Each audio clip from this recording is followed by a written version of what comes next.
मनपूर्वी भावे चवदार चविष्टच्या श्रावण सरी स्पर्धा विशेष भागामध्ये आपलं स्वागत। आज आपण श्रावणातला एक महत्त्वाचा जिन्नस म्हणजे दुधाचे वेगवेगळे पदार्थ पाहणार आहोत। यामध्ये 2 पदार्थ शेफ विष्णू मनोहर दाखवणार आहेत आणि त्यानंतर विजेत्यांचा पदार्थ असणार आहे। तेव्हा सुरुवात करूया आजच्या विशेष भागाला।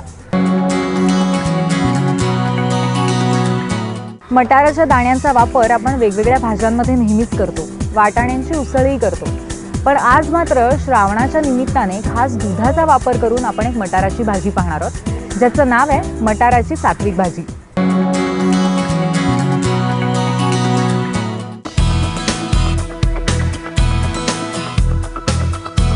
नमस्कार, चवदार चविष्टच्या श्रावण विशेष भागामध्ये तुमचं पुन्हा एकदा मनापासून स्वागत।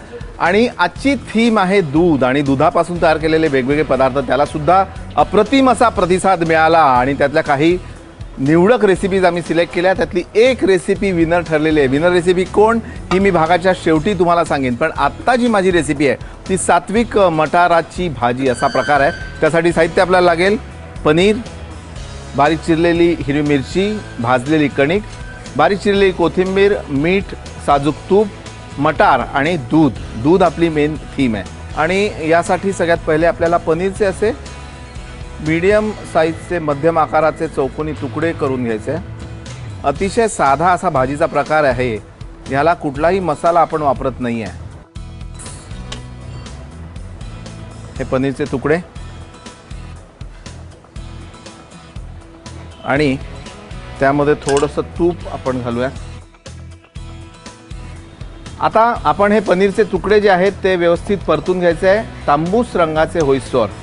आता सात्विक भाजी म्हणजे श्रावण सुरू आहे आणि श्रावणामध्ये काही लोकांना लसूण चालत नाही, काही लोकांना कांदा चालत नाही, कांदा लसूण चालत नाही। अशा लोकांसाठी असा खूप छान असा हा प्रकार आहे की ह्याच्यामध्ये कांदा नाही, लसूण नाही, कुठलाही प्रकारचा मसाला नाही, तिखटसुद्धा अगदी बेचाचं तुम्ही घालू शकता, पण लागतो मात्र अप्रतिम। याच्याबरोबर फुललेली जर पुरी तुम्ही खाल्ली तर जास्त मजा येईल। हे असे छान थोडेसे ब्राऊन व्हायला हवे, वरून क्रिस्पी, आणि त्याच्यानंतर ह्याला आपण असं काढून ठेवूया। आणि यामध्ये हे मटार, ग्रीन पीस,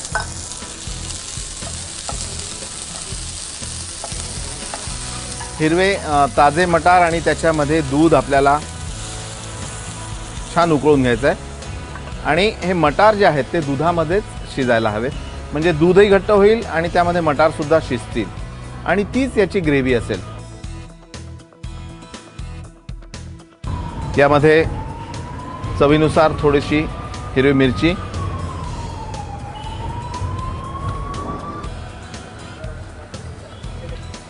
आणि हे जसं अर्धवट शिजतं आहे तोपर्यंत याच्यामध्ये आपण पनीर घालूया,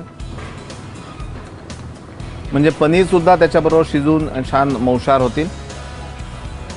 आणि त्यानंतर आपल्याला हे जवळपास शिजत आलं, शिजायला हे घट्ट येण्यासाठी म्हणून आपण काय केलं की भाजलेली कणिक थोडीशी घेतली, ती या दुधामध्ये मिक्स करायची, एकत्र करायची, त्याची थोडीशी पेस्ट तयार करून घेऊ आपण। भाजलेल्या कणकीची पेस्ट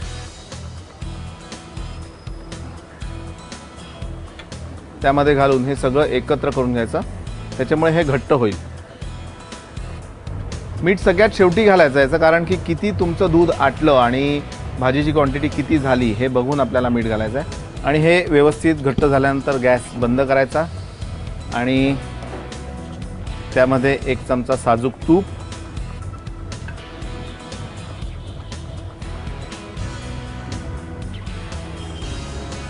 बारीक चिरलेली कोथिंबीर,